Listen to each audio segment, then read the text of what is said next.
Alright guys, welcome back to another episode of Stonks Maxxing. This is day 53. What the fuck is bond duration? And convexity. So maybe this isn't really Stonks Maxxing, but maybe fixed income maxing? I don't know. This is something that I've been kind of putting off for a while now. It's also something that's being thrown around at my internship. And so I really want to take some time today. I have a bit of time to figure out what the hell this stuff is, because it's really confusing and I want to get a better understanding of what's going on here.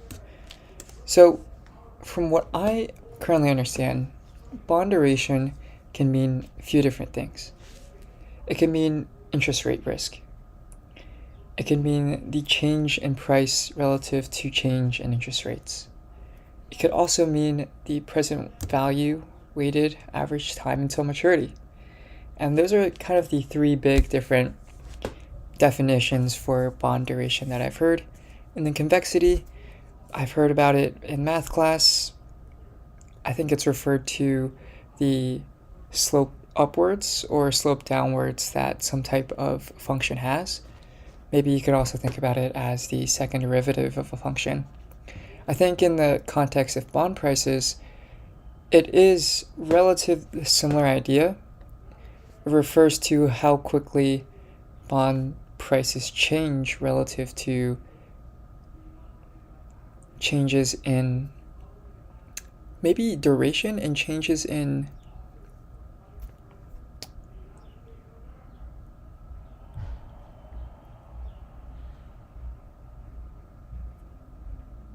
duration and changes in interest rates, right?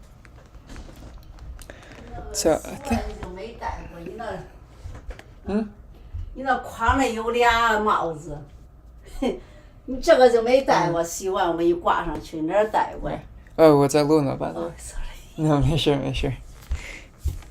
Yeah. Okay, so let's try to define duration. We've had a few definitions, right?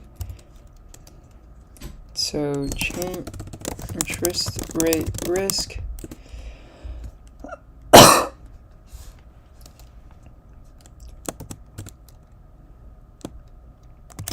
Weighted average present value, weighted average time until maturity, change in price relative to change in market interest rates. Okay, then we also have the idea of convexity. Right, so convexity, this is what I want to say, the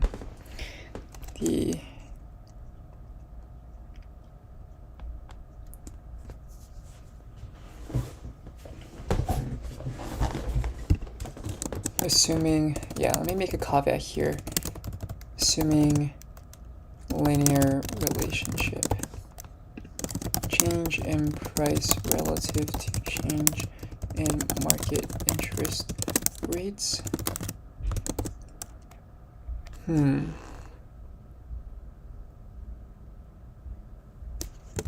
So maybe the rate at which the price changes relative to a change in market interest rates. Okay, so I think this is also known as the first derivative of price/yield curve. Second derivative of price/yield curve. Okay. So price/yield curve.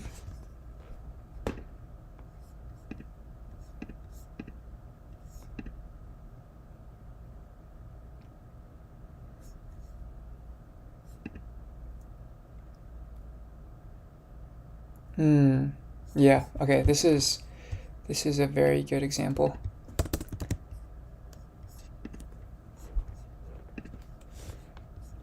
So I think what this is just a straight linear relationship, right?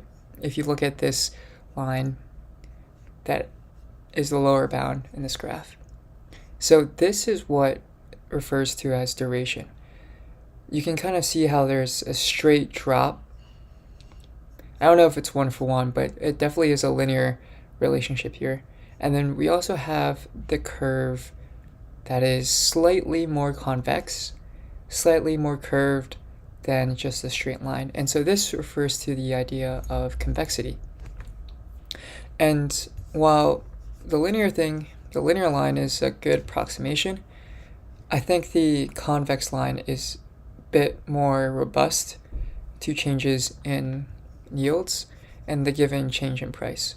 So this is a better approximation of how bonds are priced today and priced in real life. So you can see here, there's two things to note. You have this blue area and this blue area.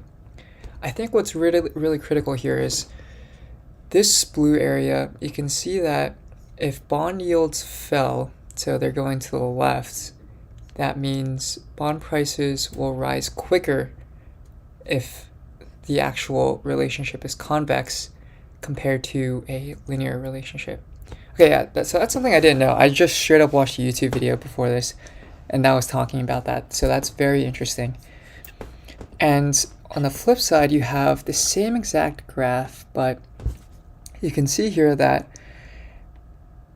if bond yields increase, so with bond yields, the idea is that your price of your bond is going to decrease if it increases, so it's an inverse relationship. But the thing here is the convexity of the relationship makes the price decrease less compared to just the straight linear relationship described by duration. So that is two interesting things that I should probably note.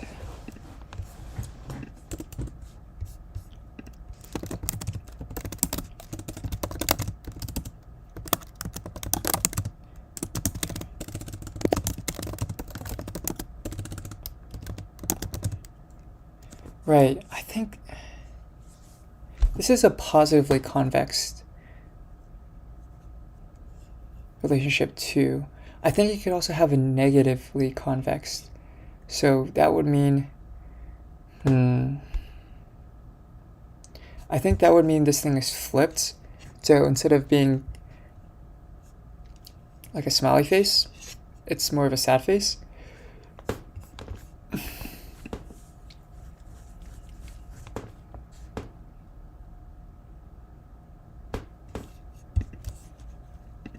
Yeah, this is also a nice graph.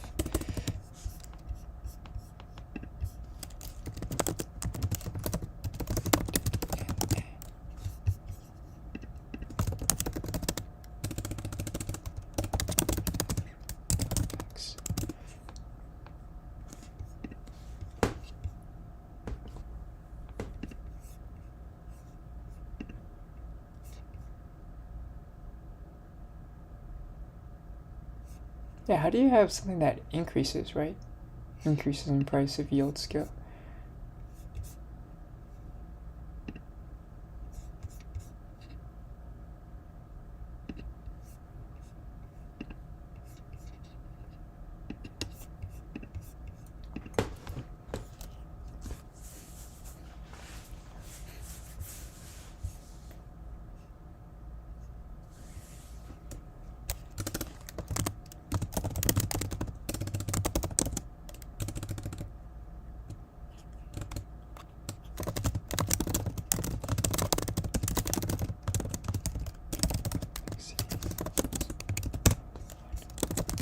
Top blue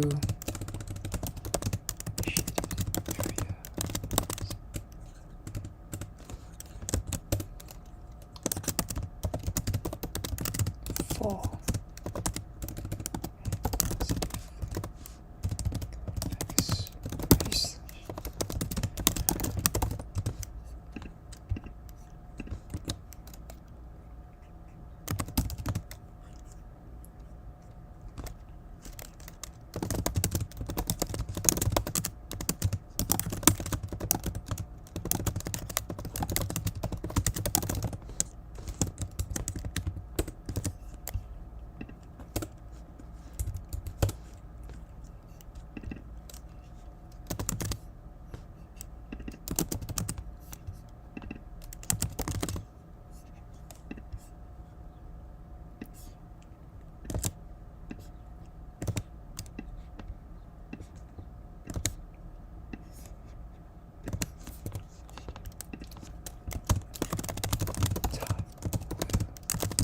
section, right? So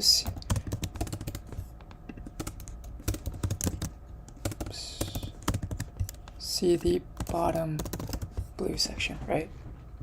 Yeah, so this is very, very interesting.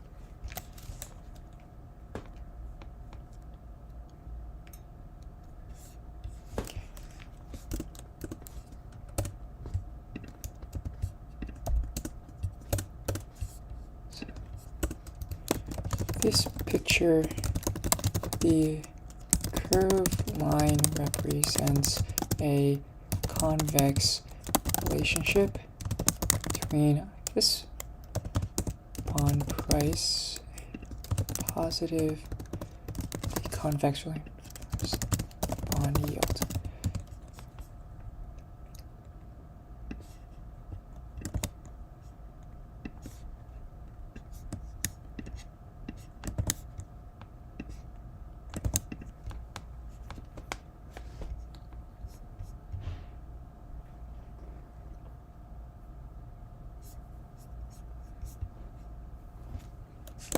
Let's see, the linear straight line represents a relationship between bond price, bond yield that is estimated by duration.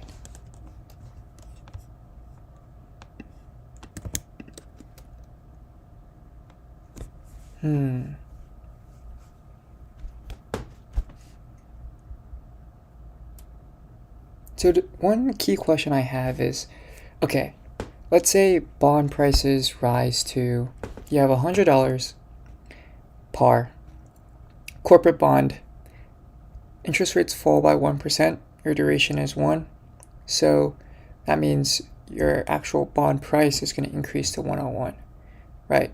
So that's that kind of linear relationship. Does this 101 bond then have a different duration?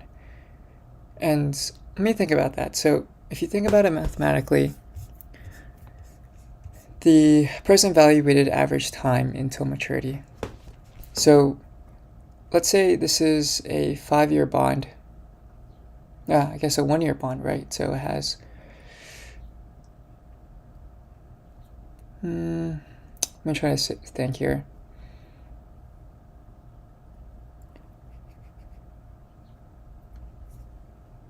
A 2-year bond pays coupon annually. So maybe that's a simple thing. Let's try to think about this. Example, bond that pays coupons annually.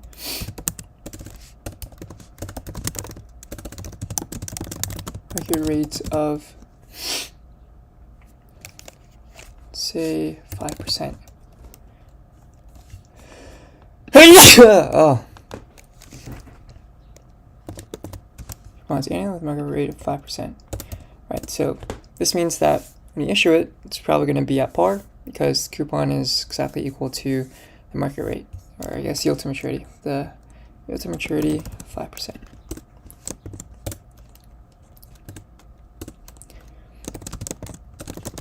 Bond will be priced at par, so $100.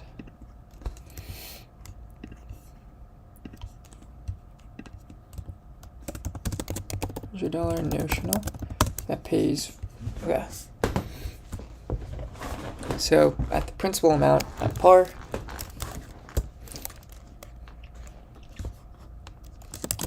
duration is equal to maturity is equal to 2 years. 2 years duration. So this would be equal to, you take the, say, 5% annual coupon, so that's $5.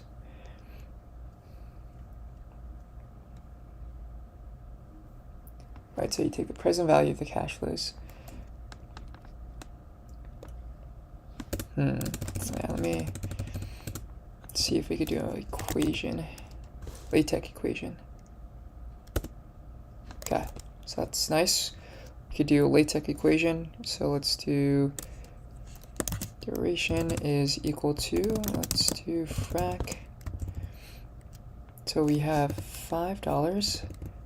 Do 1, so 1 plus 0.05 raised to the 1 plus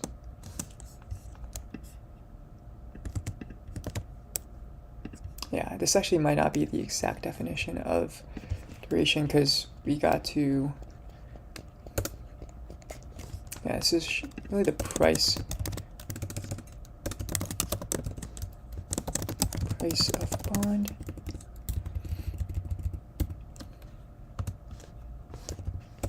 Okay, and then I guess we can just do this. So have 1,000. That's 100, right? So this is going to be equal to the present value of our cash flows. And I don't know how to do this off the top of my head. It's 0.05, 0.05, right? So I'll whip out calculator real quick. See if we can. So we have notional is equal to 100. We'll call n is equal to 100. And coupon, so C is equal to 5. We have 5, C1, cash flow 1 is equal to 5, C divided by, actually let's do, not discount. Alright, we could have a discount factor, but maybe we'll call this,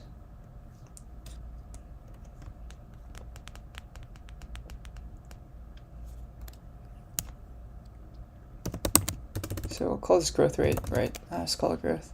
So, or geometric, I don't know. 1.05, right?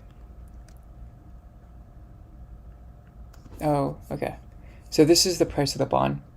And I just realized that what this is going to happen is this should be equal to exactly 100. But let's take a look here. So we have C is equal to C1 is equal to C divided by G.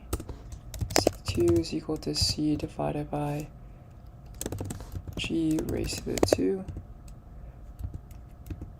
C3 is equal to 1n divided by G raised to the 2. Right? So we have C1 plus C2 plus C3. It's exactly equal to 100. So this is equal to 100. Okay, so this is the present value of our bond. And what we could do then is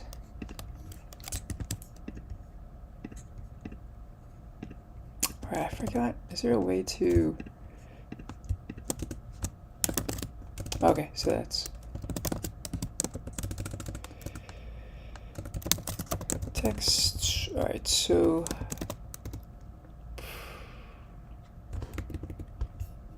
you know what, let me not do this here. I will math. Let's begin array slash end array.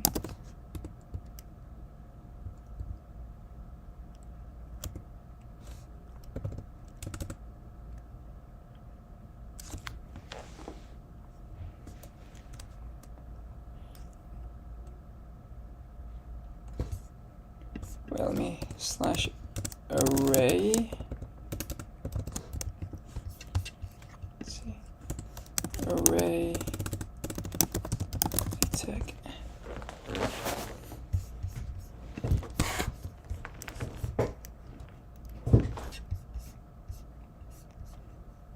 So it is slash begin. Okay. Yeah. Alright, well, let me just do this. Let me make this a bit easier. So we have text. We have cash flow 1 is equal to cash flow 2 is equal to, and cash flow 3 is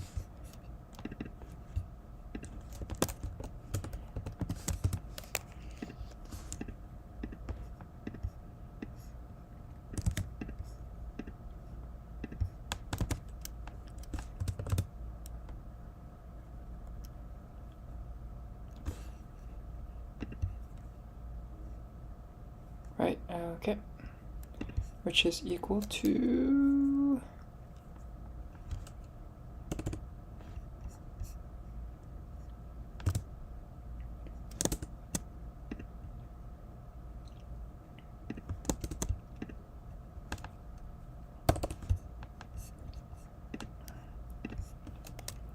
5 divided by 1.05.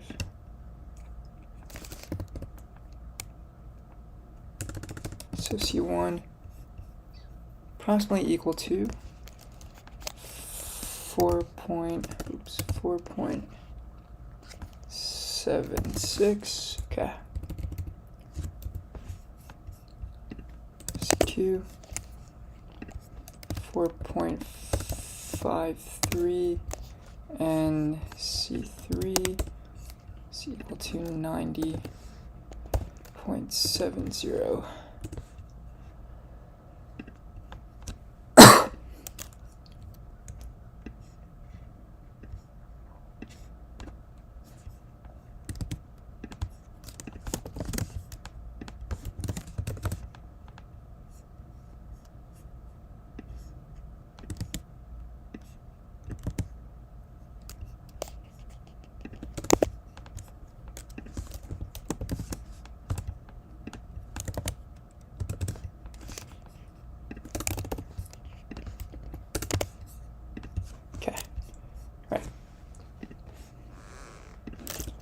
Duration calculation.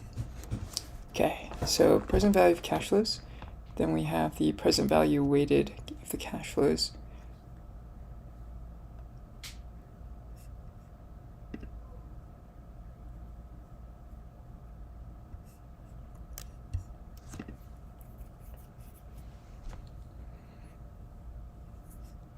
But the underlying idea here is like, okay, these underlying cash flows don't change. So the numerators don't change, right? Until those get paid. So I think even if the price changes, that should not affect the duration of a bond. Let me ask ChatGPT.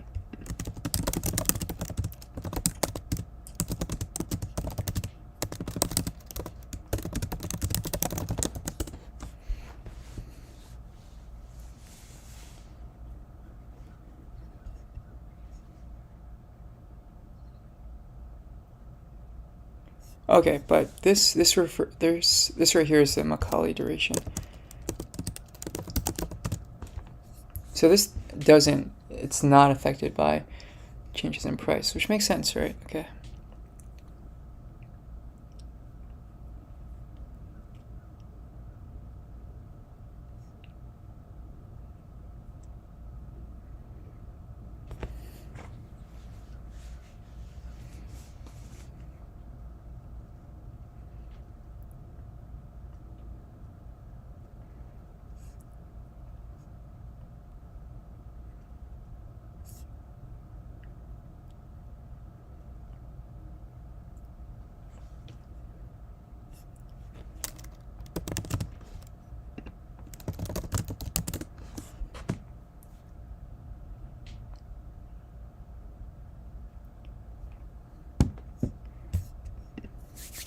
Okay,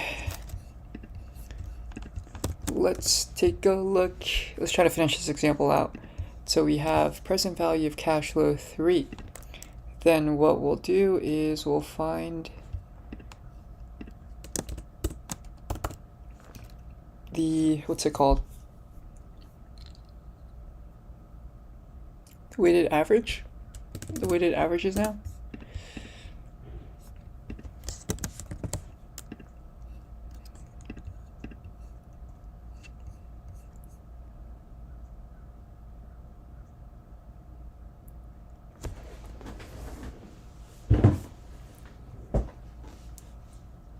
Man, okay, my mind is blanking. What am I trying to do here? Yeah, I was randomly thinking about how I could use this example for different types of things. So I guess when we talk about convexity, this could also be a good example as well. But yeah, let's do this. So we have present value of the cash flows. Now we could take these and then find the weights. So let's math again. So block equation. Let's do this. Oops. So instead of present value cash flow, let's do weights cash flow 1. So this is going to be equal to 4.7 divided by 100. 0.476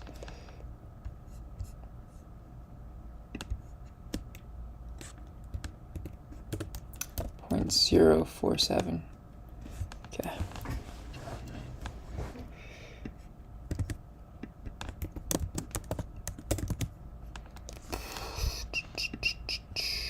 Divided by 100 is equal to 0.453, and then 100 divided by, it's okay. So let's just divide this by 100, and this will get us to some number. So 0.90.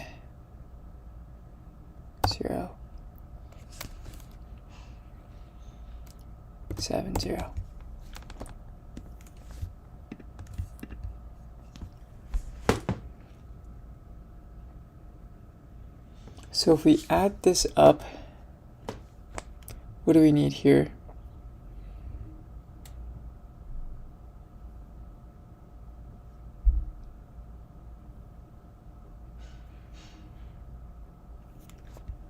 Yeah, so it's about 100, right? So take this number, add this together. So this becomes 9, this becomes 2, this becomes 9. So 929. I can just round up, right? So just round up. 454, 477.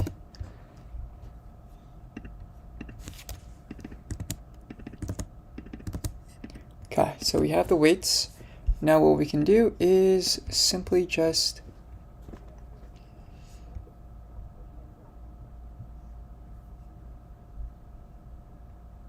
take this and then shove that into a vector, find the dot product with the weights, or with the periods, right?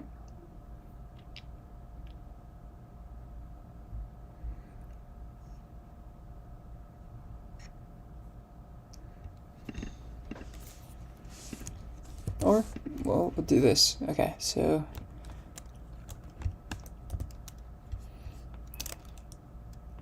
tech slash text, oops, slash text callie duration is equal to PV, right, so it's equal to PV cash flow 1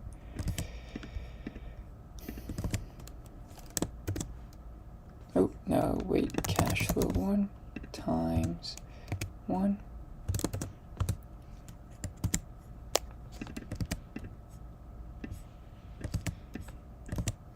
cash flow 2 times 2 plus, oops,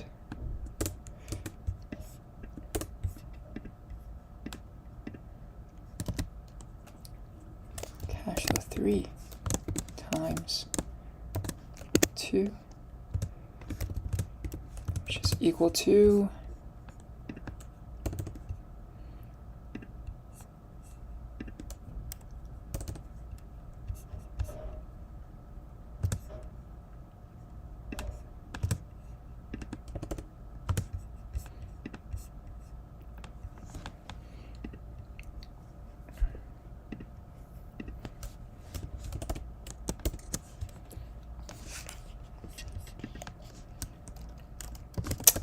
do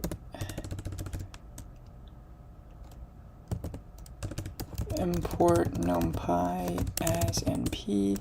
So np.array. Let's put this into a list of C1, C2, C3. Oops. So R1.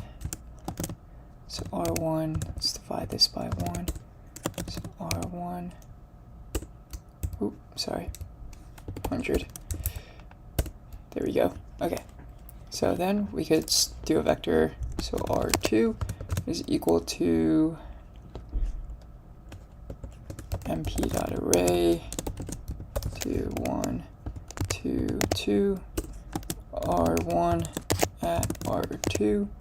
It's gonna be 1.9. So it's pretty much 1.9523. Okay, so it's pretty much 2.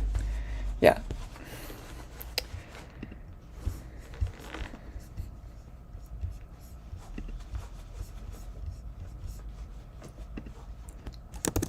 So modified duration calculation.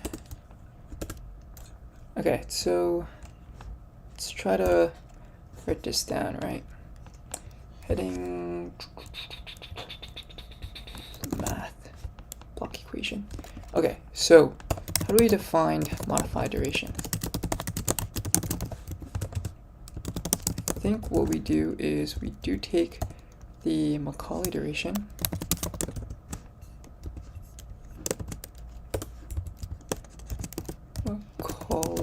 duration, and then we then divide that by, let's see,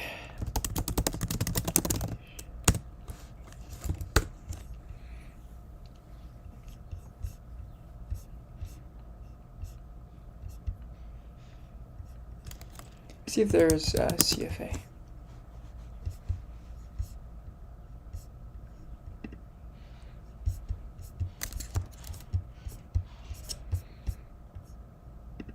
Oh, it's locked, it seems like. Okay.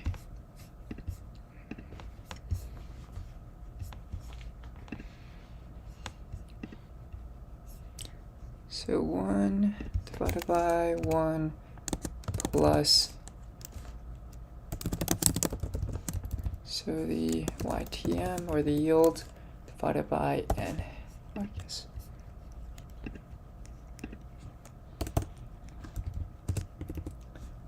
Text where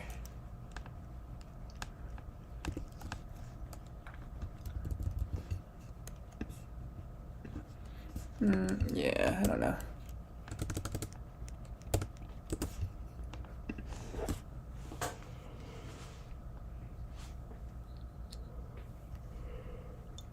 Oh, what is N?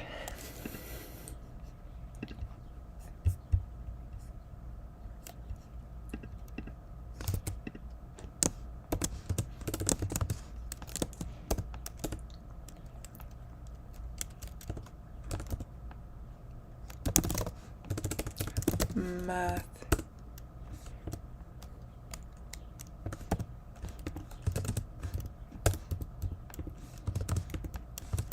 Number of coupon periods annually. Okay. So we're kind of dividing yield to maturity by number of years, or not years, but periods. Okay.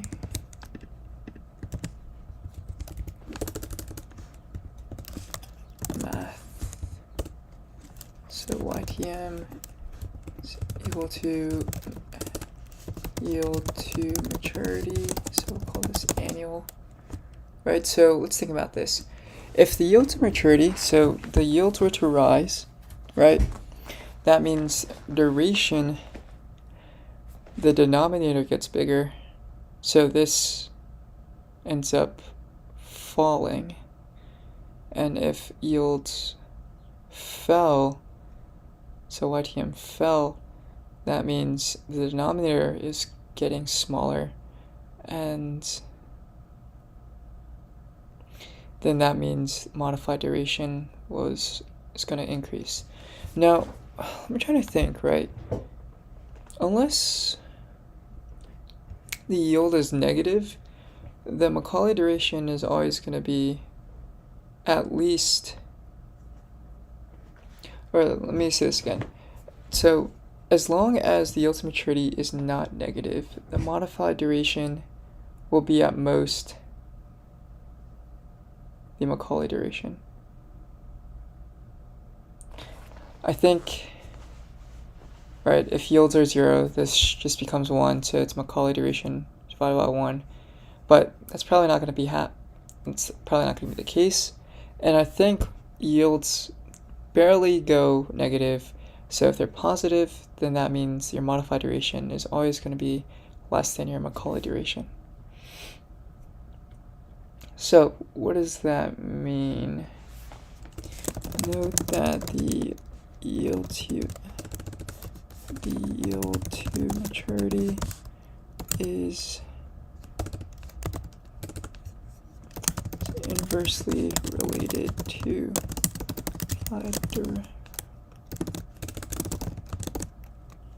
if yields go up, duration falls.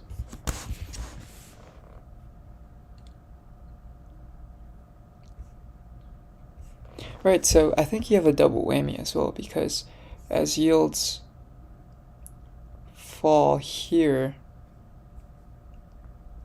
so this gets lower, that means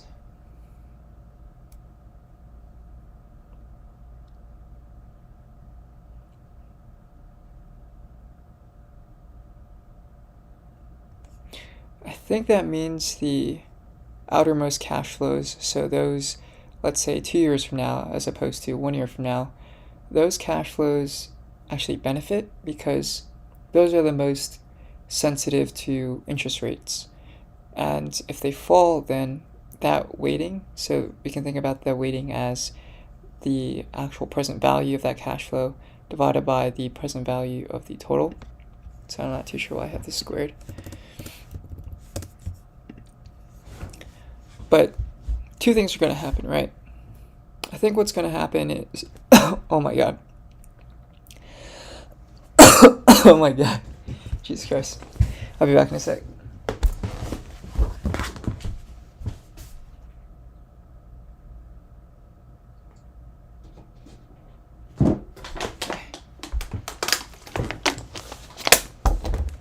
I was also sneaking in a little phone check. Ah, my nose. Okay. So I think what's going on here is you have you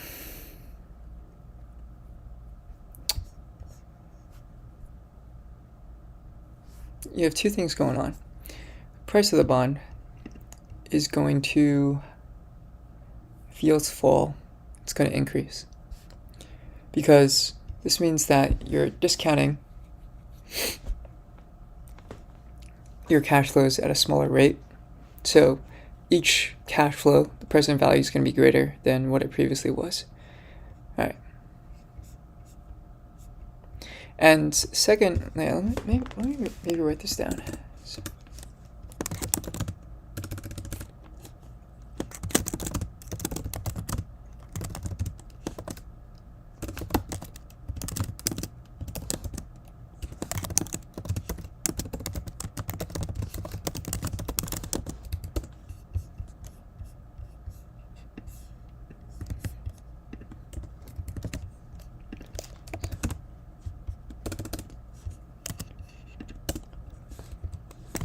when yields fall, prices of bonds rise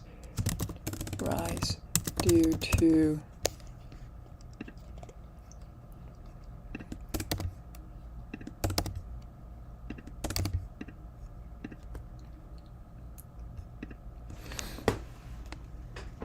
yields fall, prices of bonds rise due to more valuable cash flows. They are discounted less.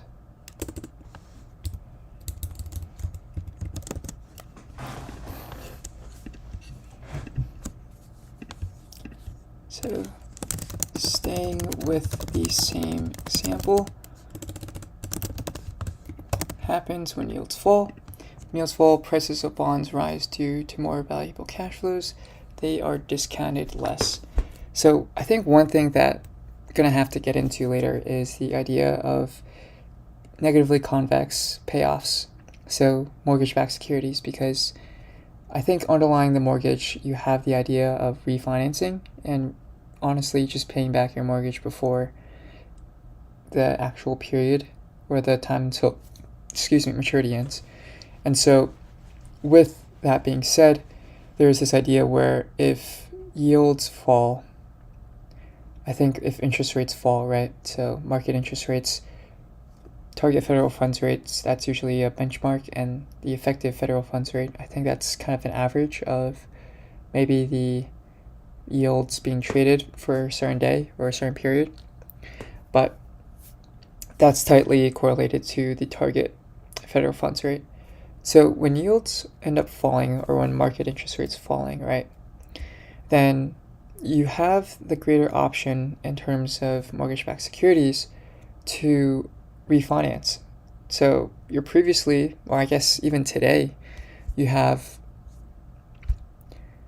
yields or mortgages at 7%, and if yields fall, then you could maybe get a mortgage for 4%. So what are you going to do? You're going to take that 7% mortgage, immediately refinance it, so now you're at 4%. So I think this goes back to this example where instead of having this type of payoff, you have one where this whole thing is flipped to the upside, to the other side. So what that means is, as you have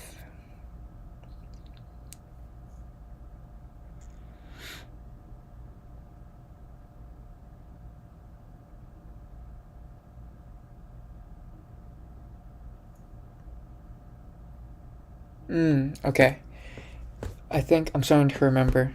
As you have something that kind of falls, as you have bond yields that fall pretty low, instead of going upwards, it'll go off and slightly taper like this. And this usually doesn't change much here. Probably in the negatively convex, I'd imagine this maybe follows the same type of pattern, because as you increase the yields, I mean, the chances of you refinancing is probably pretty low. So that option, that embedded option, is probably worth pretty much next to nothing. So it doesn't really impact the price. But yeah, that's where it kind of gets complicated. I'm not entirely sure. But what I was trying to say is this starts to taper off, and that represents the negative convex payoff, because instead of you actually getting a higher price for your bond, what's probably going to happen is that MBS is going to get called, and so at a certain price, then you just immediately get that bond called away from you, so you just get that payment up front. Yeah.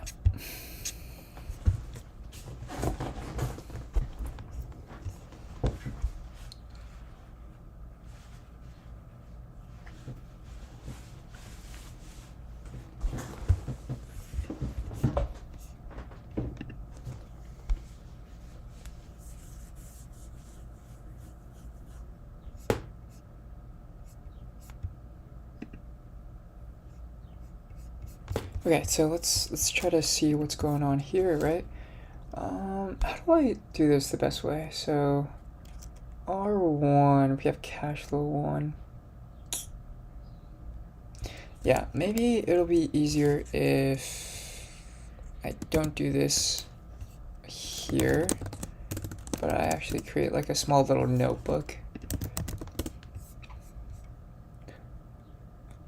Or maybe in Excel. So I guess Excel would be probably better for this. I need to get better Excel anyways. I'm not very good at it, so this will help me make myself more comfortable.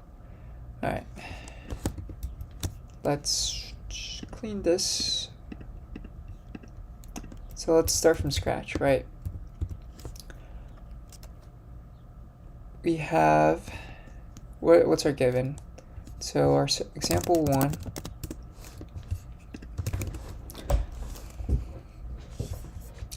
and let me zoom in.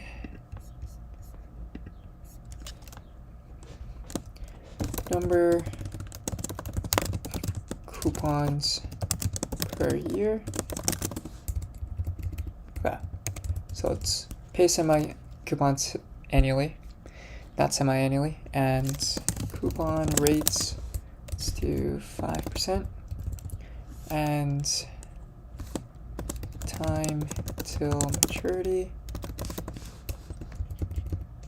2 years.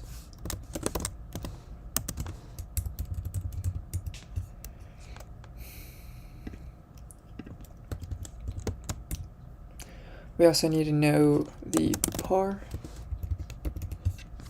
So this is 100, right? And I think that's it. So let's start off with the cash flows then, right? So year 0, 0, 1, 2, 3. I guess in this case it's just 2 years.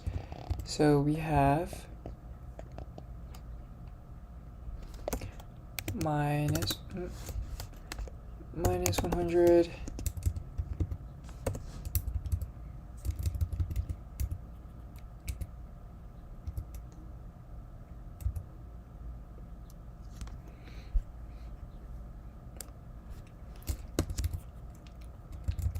what was I trying to do here? Okay, yeah, times 100.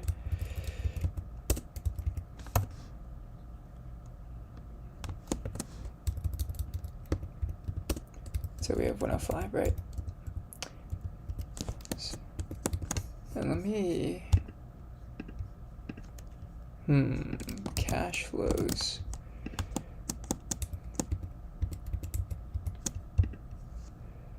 Insert shift right.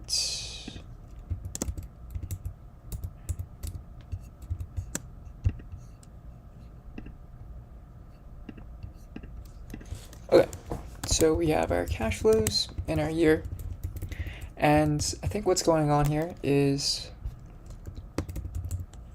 maybe also let's do our discount factor, right? So we have nothing there, and do is just take 1 divided by 1 plus, oh, right, we need the yield to maturity. So 5%.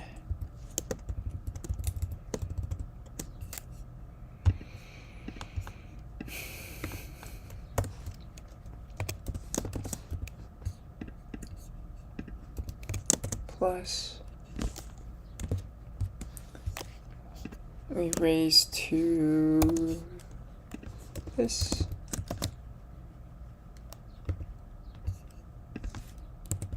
Okay, so nice. And just do present value.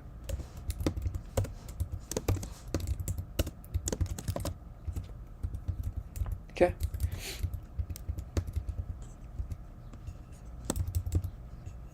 So yeah, this seems very close for some reason. I'm just gonna shift right. Maybe delete these. Okay.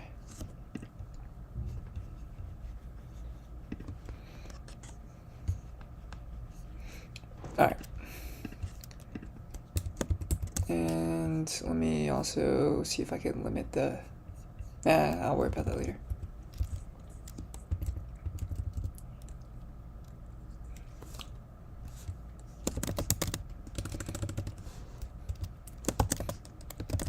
Price.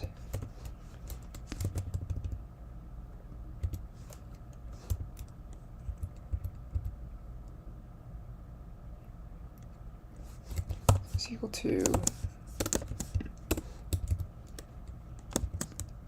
I don't know how to make this cleanly.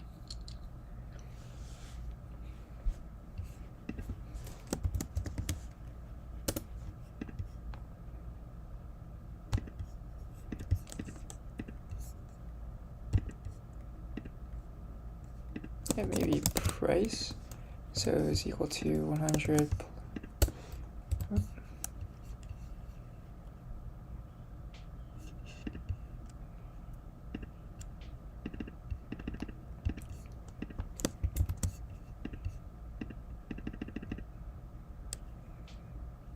Right. And so weight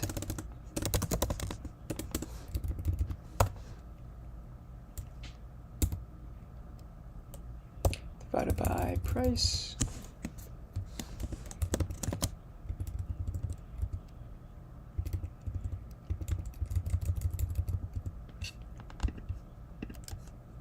So Macaulay duration is equal to,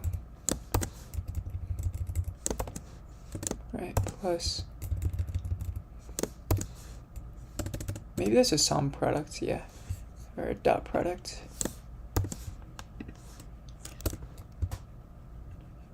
Oh, wait. Yeah, this is wrong.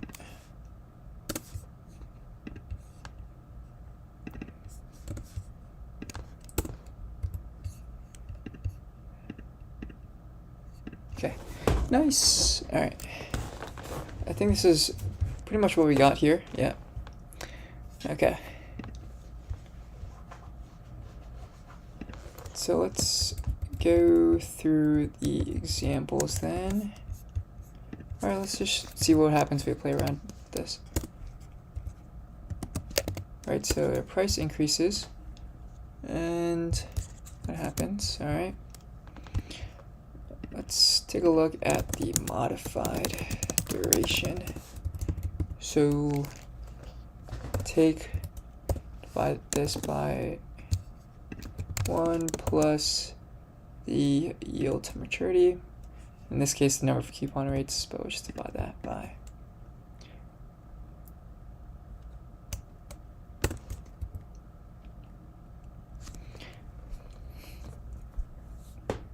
Right, okay, so this makes sense unless we have, let's say, like a -5.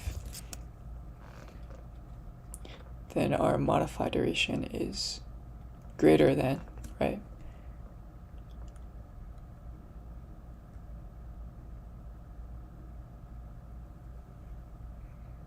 Yeah, I thought it would be less than. -20. -50. Okay, interesting. Wait a minute. Yeah, it would be greater than. Okay, that makes sense. Because this would be smaller, right?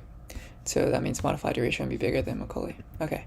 This is super confusing, but then if this increases, then our modified duration keeps getting smaller. Let's blast this out to 2000. Okay.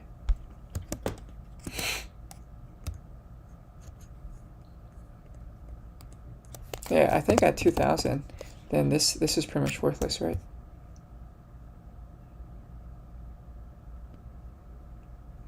Yeah, it's pretty much worthless at that point.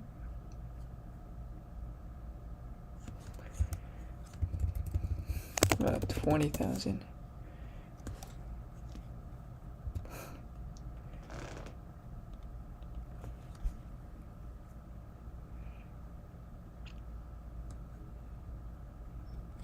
Okay. Funny exercise.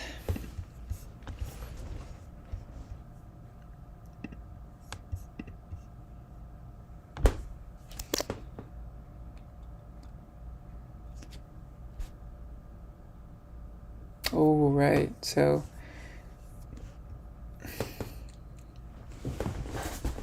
as your yield to maturity increases too, right? And that means your price is going to fall below. Okay. So let's see what happens. This is actually going to be equal to 102. Right?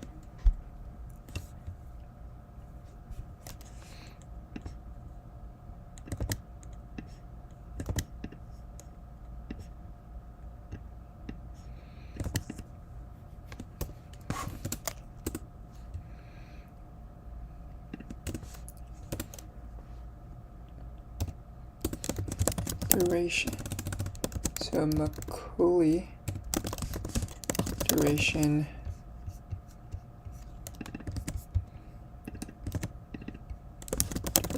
stays the same. Their flows are the same. Modified duration. So let me think about this, right? 1 plus the yield to maturity. So as the yields fall, then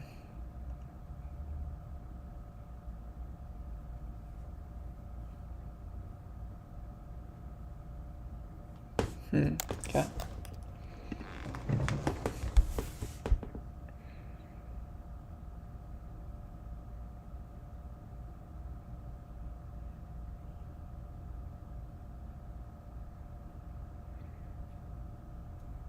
So here's the thing, right? I would imagine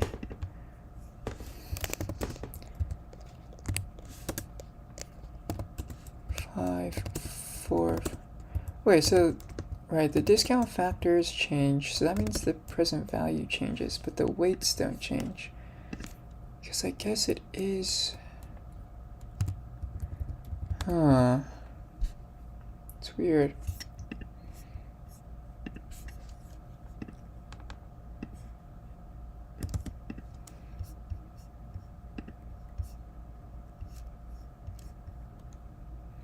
Let me think about this then.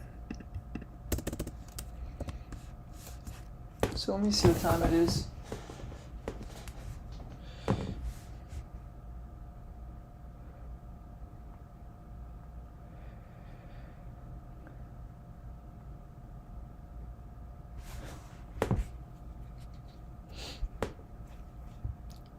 I'll pull next.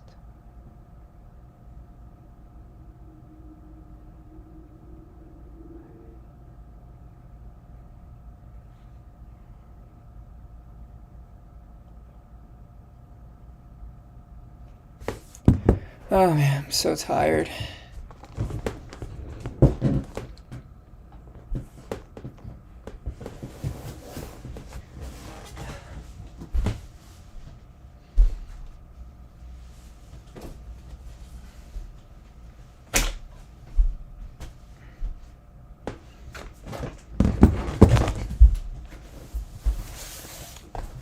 It's also very nice outside.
Okay.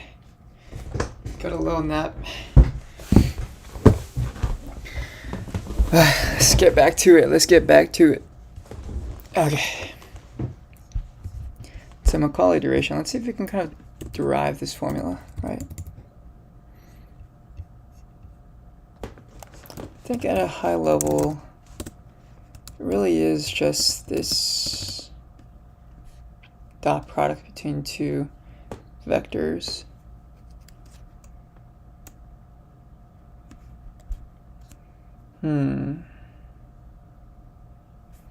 So vec A, vec B, right? So that's what the duration is. And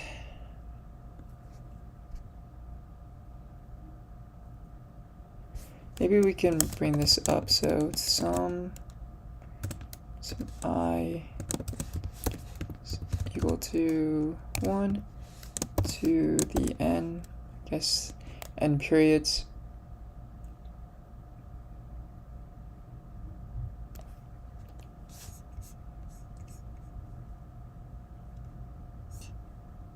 Yeah, maybe period is the wrong, years are wrong, but period is right. So let's think about this. N of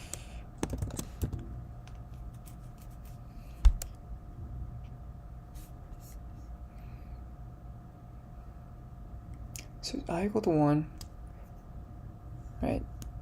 N, call this xi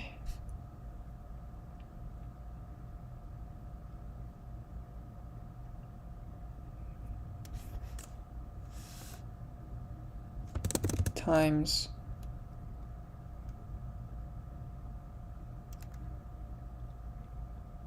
I.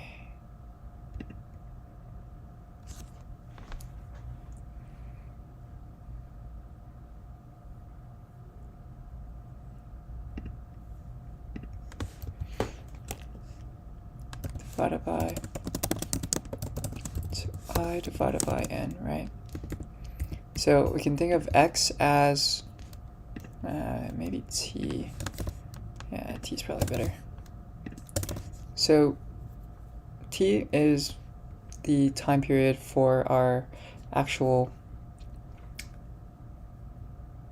coupon, and xt is going to be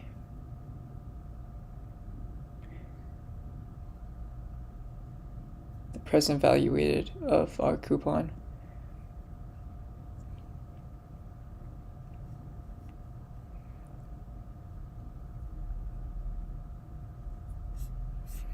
Okay, so let's think about what x is equal to then.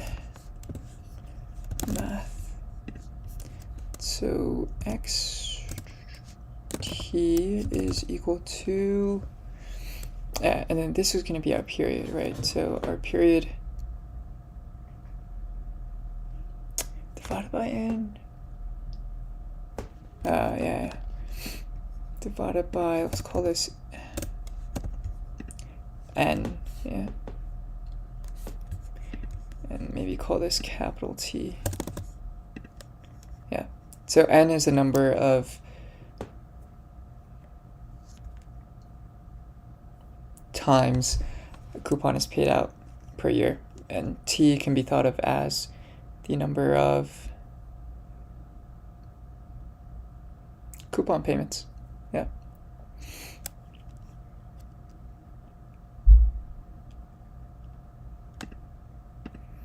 So let's see, xt is equal to, so it's the present value weighted, right?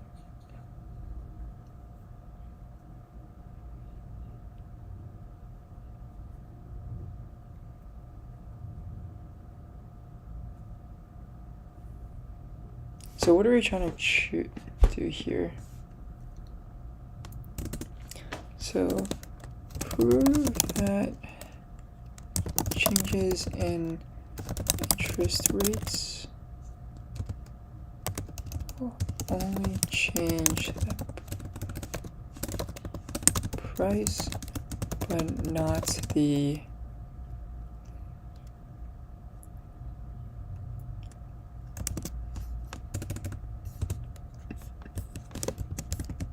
call duration of a bond. Okay, so I think that's what we really want to do here, right? So prove that a change in interest rates will only change the price but not the Macaulay duration of a bond.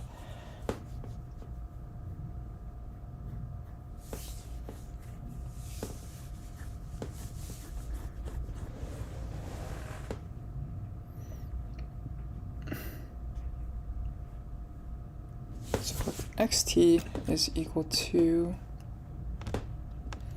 sum, right, actually, so it's the present value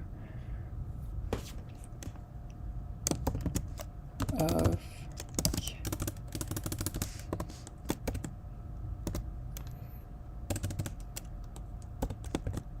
call it PT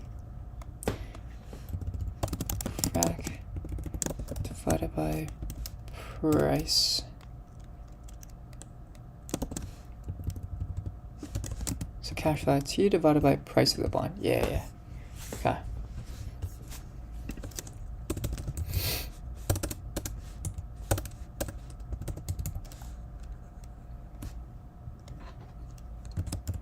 Oops.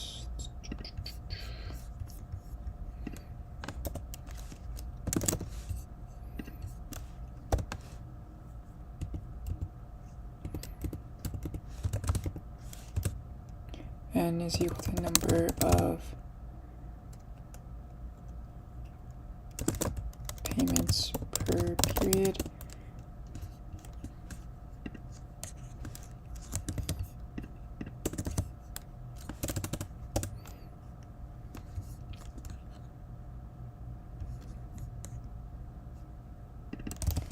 coupon payments per year, actually, right?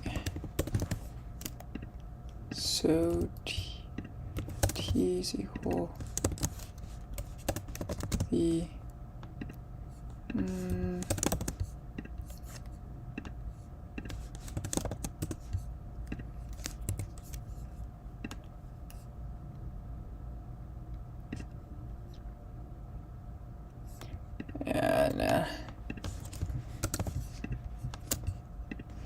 See, I'm so bad at choosing variable conventions.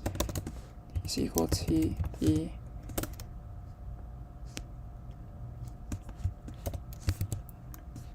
teeth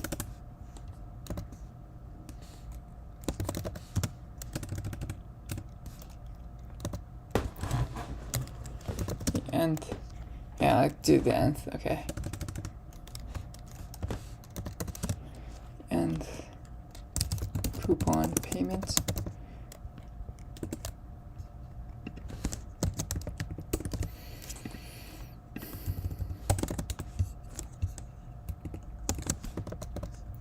Total number of coupon payments. Right, okay. And then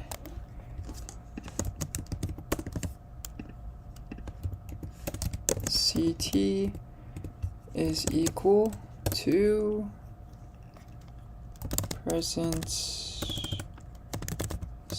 value of cash flow at time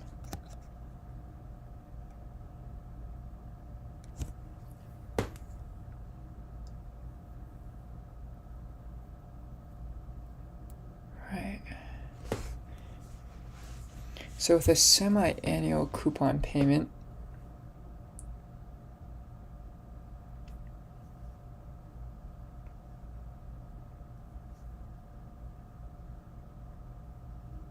how does this work?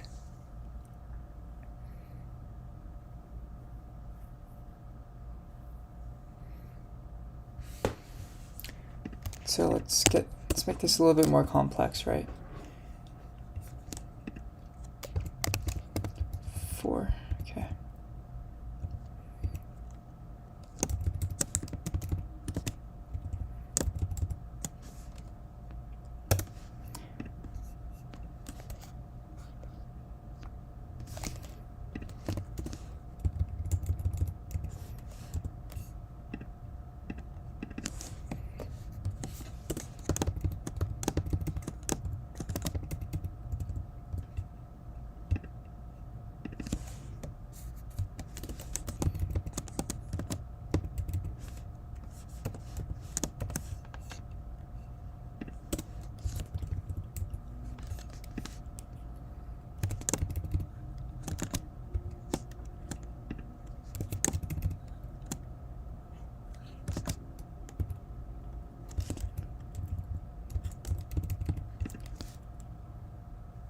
price.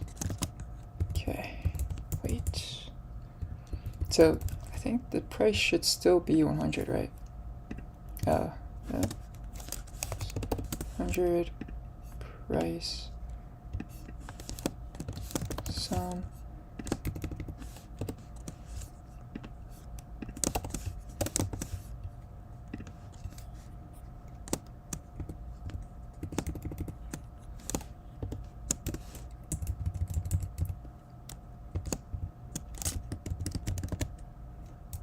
Okay, right.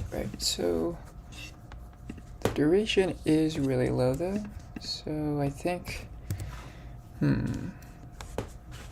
me see if there's a sum product. So what does sum product do? Array. Yeah, well, let me make sure this does this product for Excel.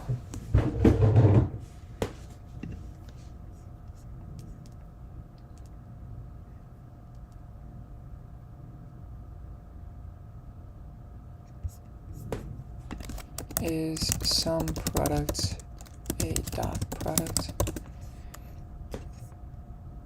Okay, yeah. Sum product discount factor.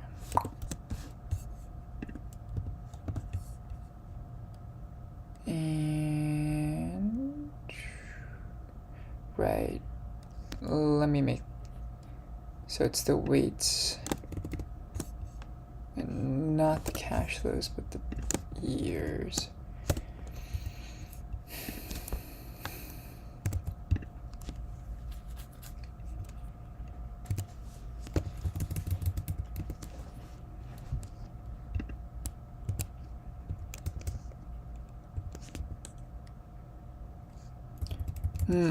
So instead of year, yeah, like 1.5.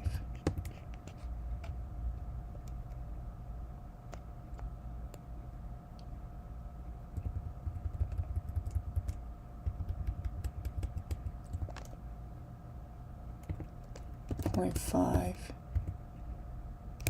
1.5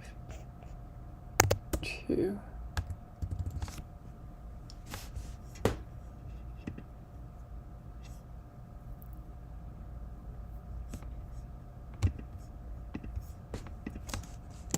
Semi-annual.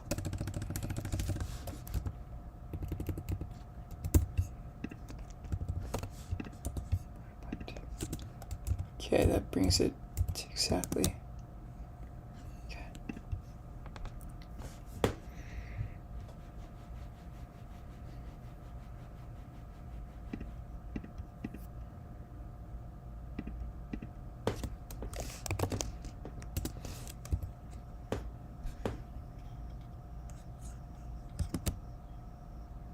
Right. Okay, so increasing the coupon rate is going to decrease the duration. All right.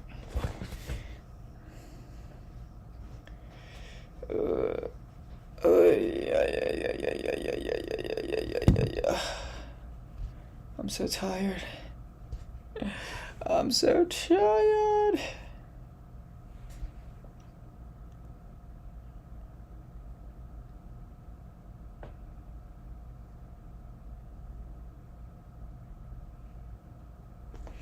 Ooh, nice light rail. That's tough. Oh my god.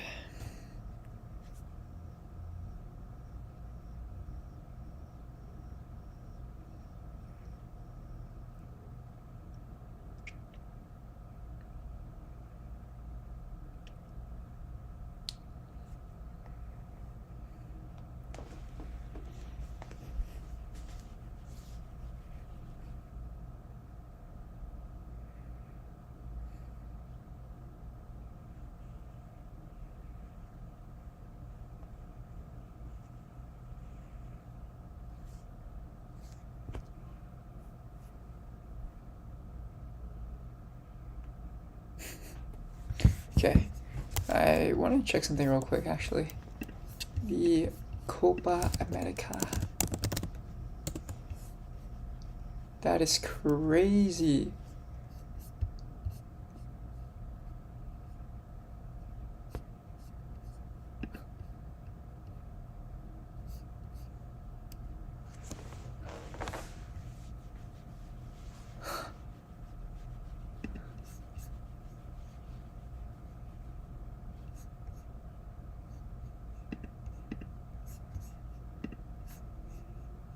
Well, it's cool.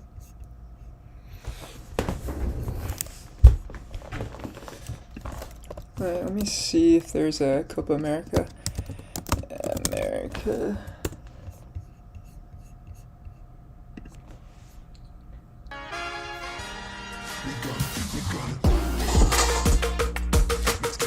And then go for a walk, maybe. Yeah. It is the 2024 CONMEBOL Copa America final between Argentina and Colombia. Julian Alvarez gets the blocking that, and what we saw certainly the way. Back out for Tagliafico.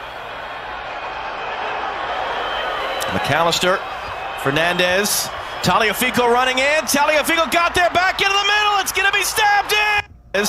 Tagliafico running in. Tagliafico got there, back into the middle. It's going to be stabbed in. Argentina have their opening goal. The flag comes up. Yeah. Or was it on the earlier pass? Yeah, it's a great call from the assistant referee there down the line. It was a great looking run from Tagliafico, trying to time it, slashing run in behind. The slip ball from Enzo Fernandez. Scaloni isn't sure what to think. Kevin Castaño as well, who we saw in the second half in the semifinal Wednesday night. Di Maria from Molina. Di Maria drives that. Gonzalez across the face of goal, and it was all the way through. He makes the first run, and now just doesn't make that hard run to the back post, anticipating that Gonzalez is going to climb the ladder, which he does off the back of Arias. Vargas took the extra touch, and now Mojica, immediate pressure from De Paul, who blocks it down. Di Maria picks it up. Di Maria trying to keep his feet. It's poked away. Who blocks it down? Di Maria picks it up. Di Maria trying to keep his feet. It's poked away. Cuesta last-ditch defending. His outswinging corner deep to the back post. Knocked down and then hooked over. Who ends normal time. Same as 8 years ago. Copa America Centenario up in New York. You know, the injury of Messi, while unfortunate, didn't really change the game. It goes in terms of look how swollen that first part of the extra time goes in terms of is anybody going to look how swollen that right ankle of Lionel Messi is there. Wow. Tagliafico hands it off for Gonzalez. Great sweeping pass across for De Paul. Popped up on him, brings it down now. Di Maria has De Paul running in. Plays him. De Paul for the byline, cutting it back all the way through Gonzalez. And did that cross the line? No! Vargas made the save. Rodrigo De Paul, great cutback ball as well to the back post. And Gonzalez is reaching for it. He's off balance, which is why he doesn't get enough of a contact in there, because Vargas is at the near post.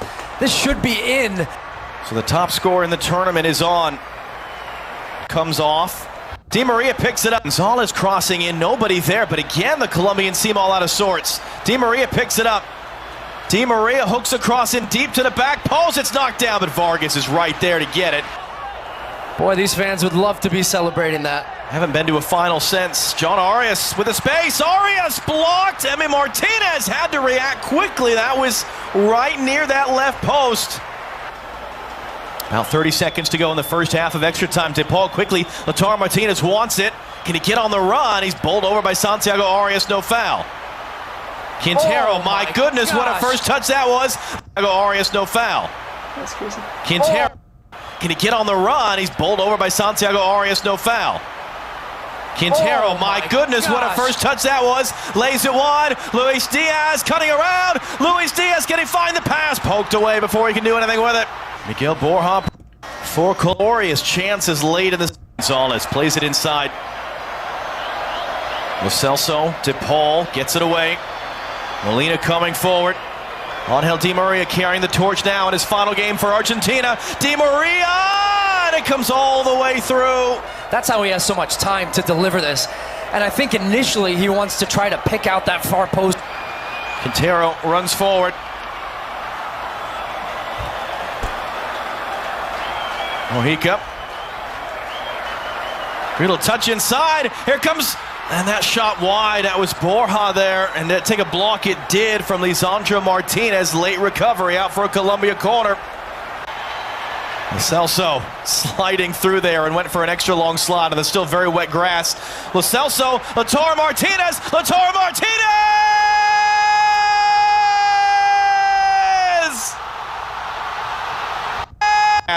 Lo Celso, Lautaro Martinez through there and went for an extra long slot on the still very wet grass. Lo Celso, Lautaro Martinez, Lautaro Martinez!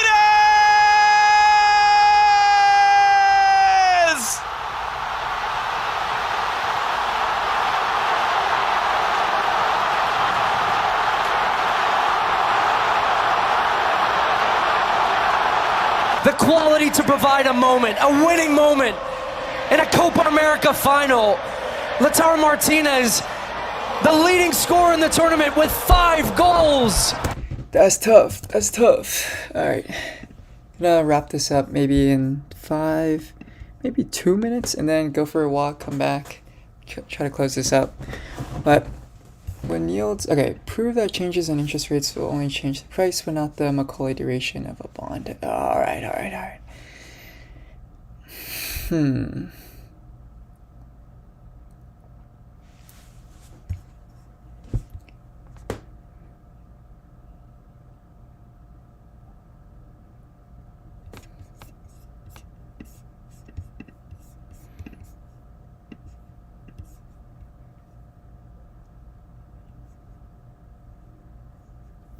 Okay, so CT really can be thought of as, let's try to break this down then. So CT is equal to our cash flow time T, I'll call this PV PC.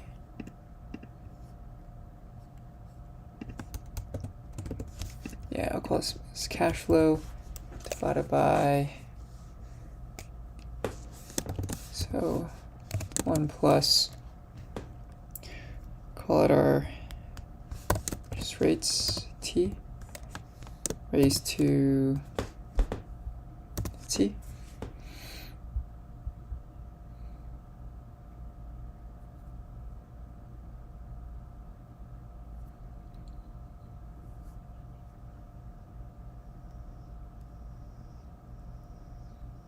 Yeah. Divide this by 2, I think we get the same. Oh. 2.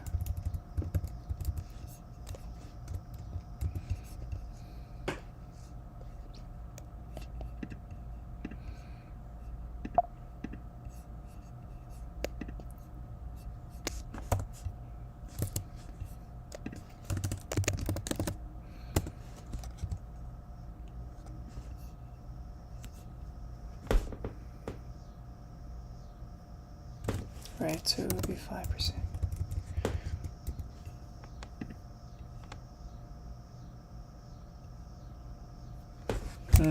Okay. Or if we did this, right? So what if we did 1, 2, 3, 4, 5.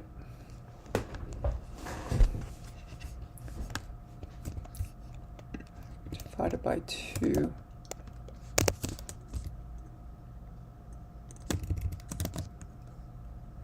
So that could work too. All right.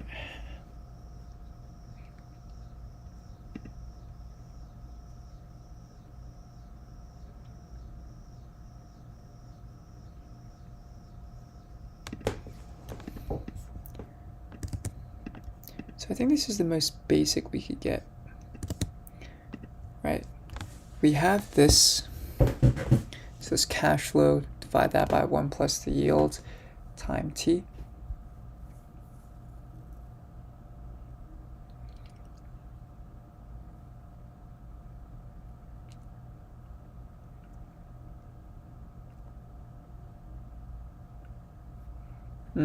So I think what's going on here then is, if you think about it, XT.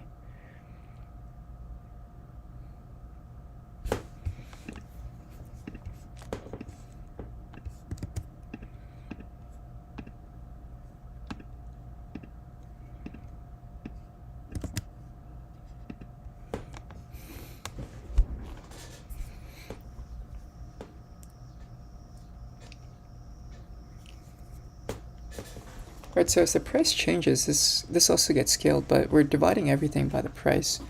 So if this is the same, so we just have to show that xt is going to be the same. The periods will be the same as well, but this is the really thing that's going to change. And in the case of Macaulay duration, let me try to think here.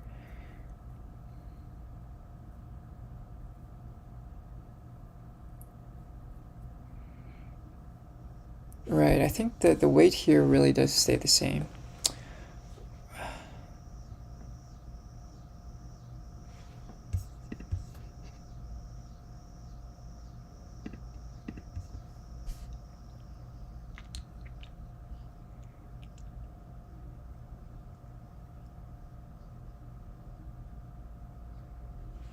Because what's P, right? So P is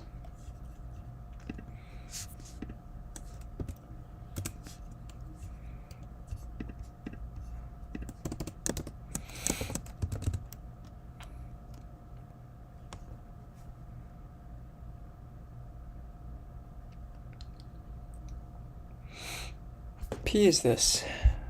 This is the price of the bond.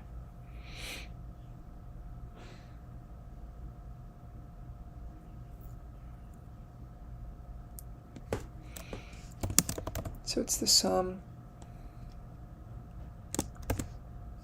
of I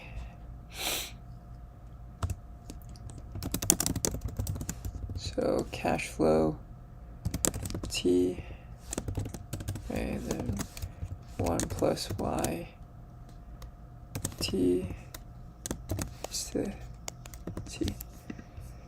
Yeah, so this is the price of the bond. So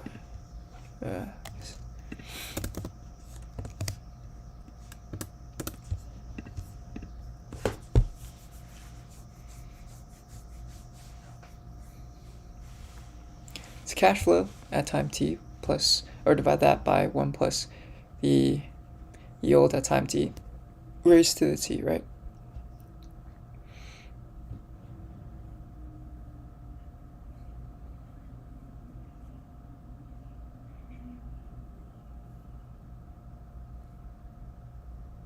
And so I think what happens is if you increase this, so a single cash flow,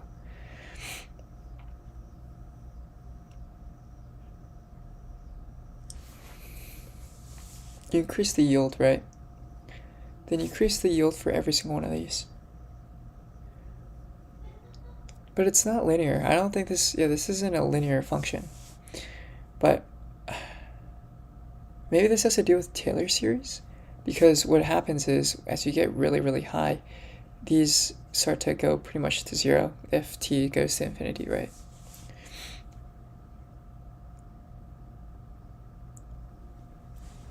So as you take the limit of this, as you go into infinity, then this becomes 0.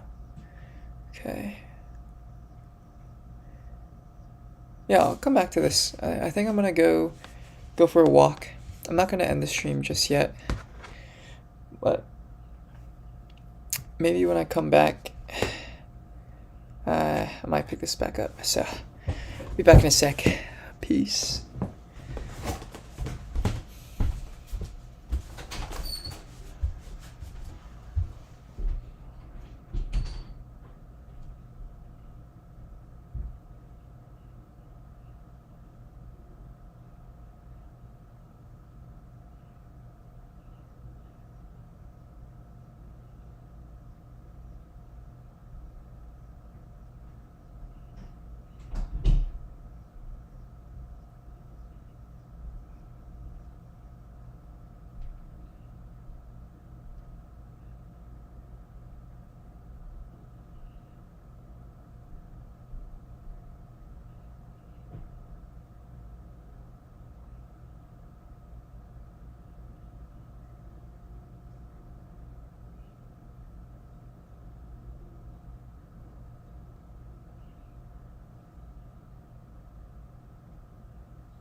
Okay, I'm back.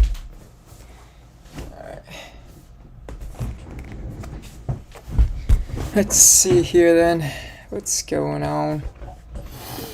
Okay.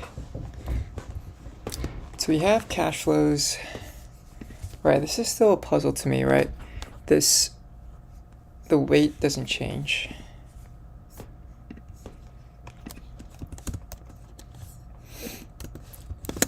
Takeaways so far.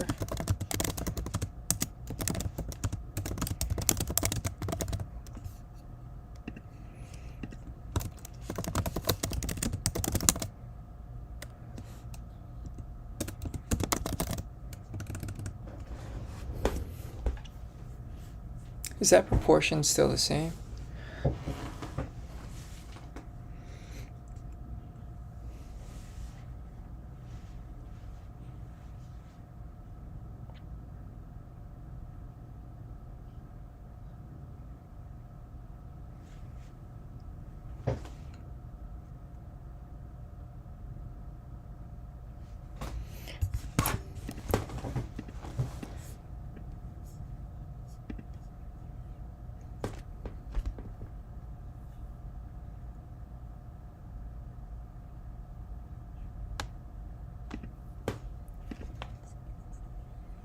Let me think about it, right? Okay, so let me think about it, right? Let me think about it. Let me think about it, right? Let me think about it.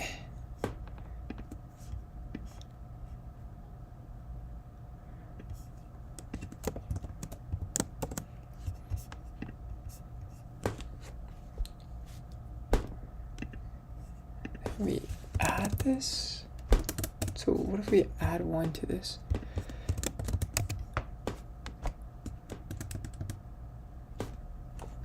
Or plus 0.01. So this becomes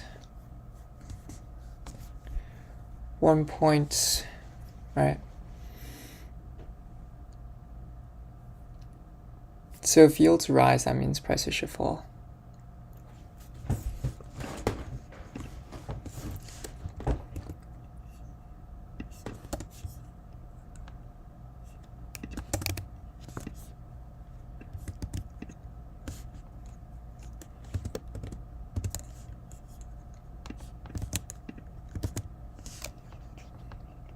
So there's 2 cash flows.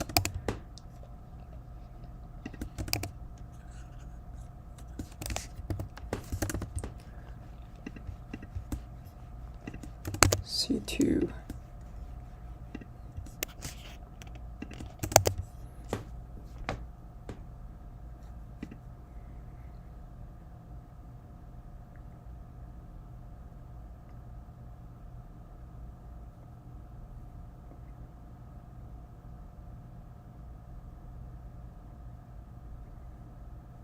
So when you add up all of these, right?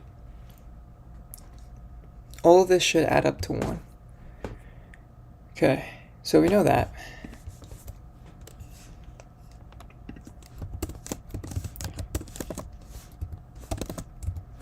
The weights add up to 1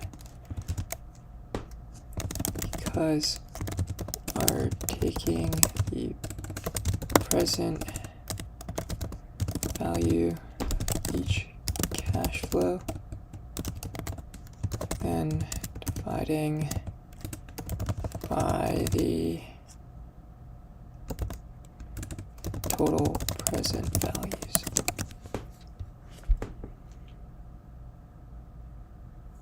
Okay, so that's good. So the weights add up to 1. Then we divide by the total present values.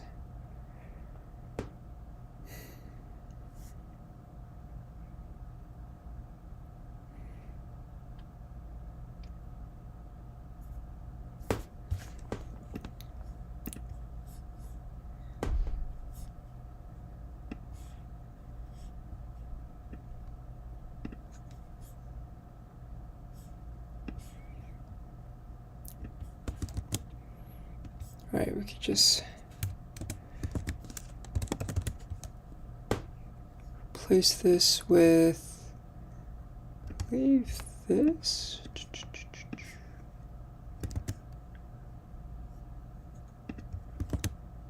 Oops. Here we go. Okay.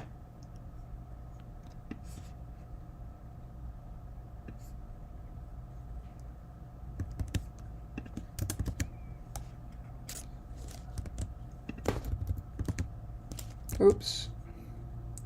I'm kind of lost in the sauce now. Yeah.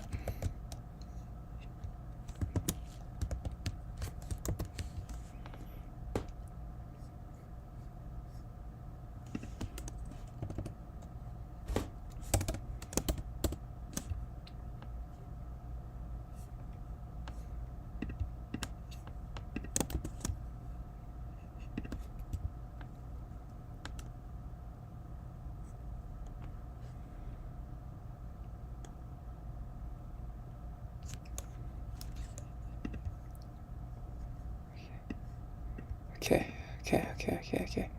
I think this should be it. Nice, okay.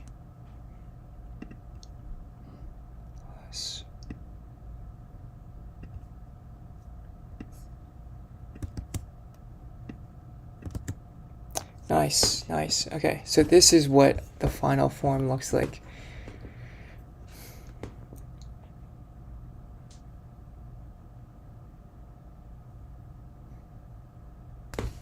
Alright, so if you add these two together, that should be the same.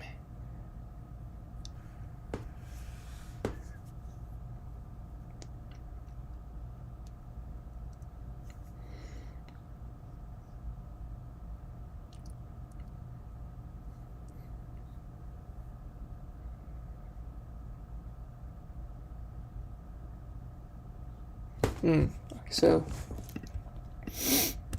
if we could show that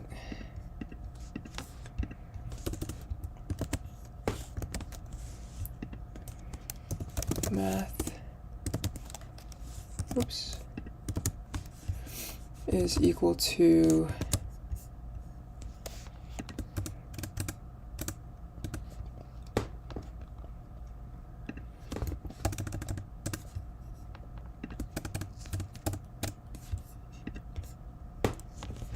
right. So this is the exact same. If these two cash flows, I mean, the proportion should be the exact same here, right?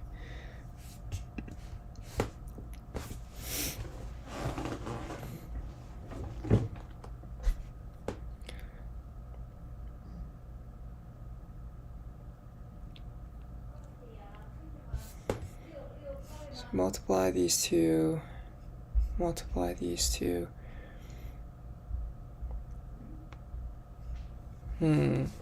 How do we get to this?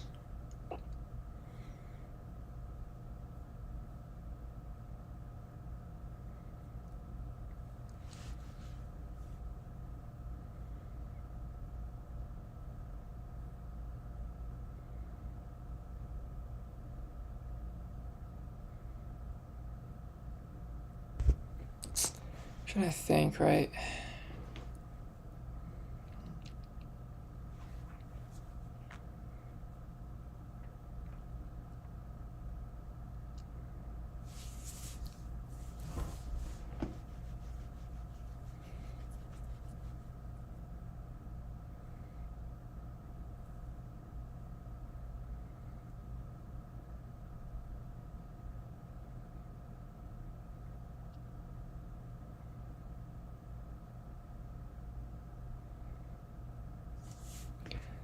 So if we add it down here, scales the denominator by 1.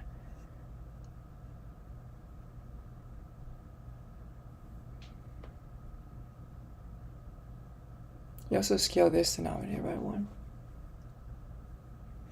But if you add this, scales the denominator by 1. Or not scales it, but adds it, but there's a polynomial here, so it's nonlinear. So it's exponential, right?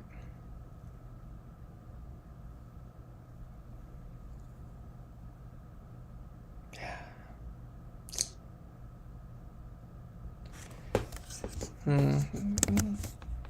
See what ChatGPT says.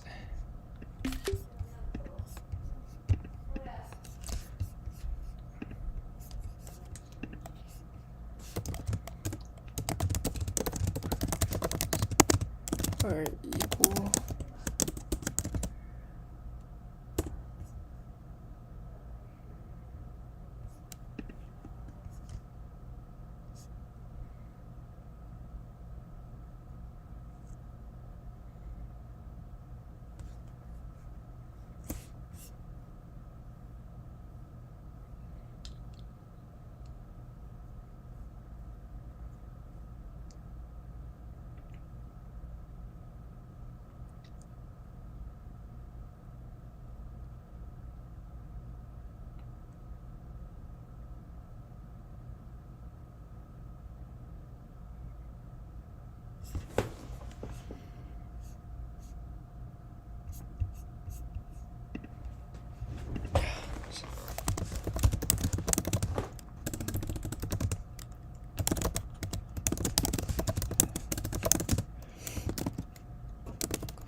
Yeah. I just saw a message from Marco Genex HR 的人，他早上发的，我没有注意。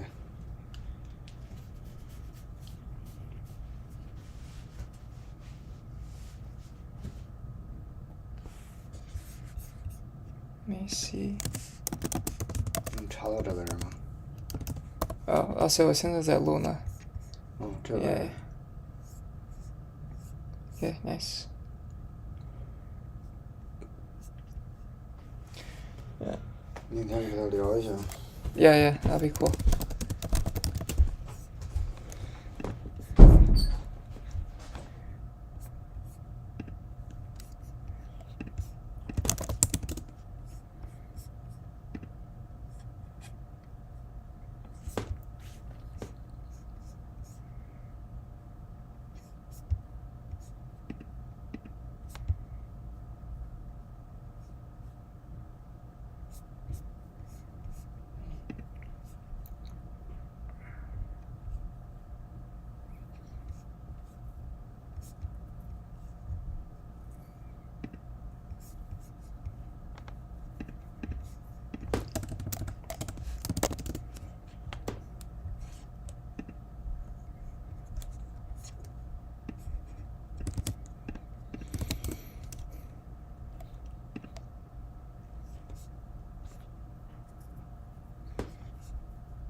Yeah, I'm not too sure if I can crack this one today. It's getting kind of late too, so I want to be able to go to sleep before 10, but I think this is a good stopping point. Final closing way to wrap things up is unclear though.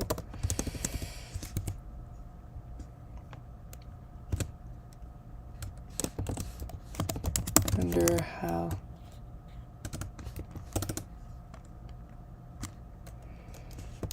do I make the final connection at scaling?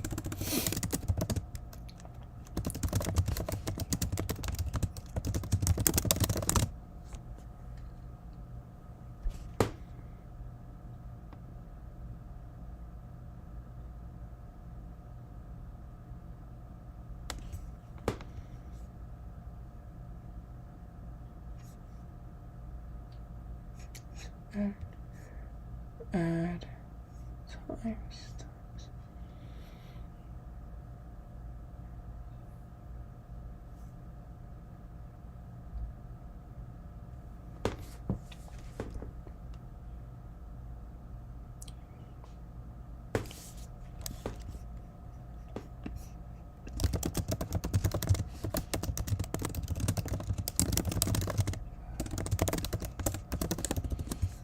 Okay, yeah, I think I'll save this for now.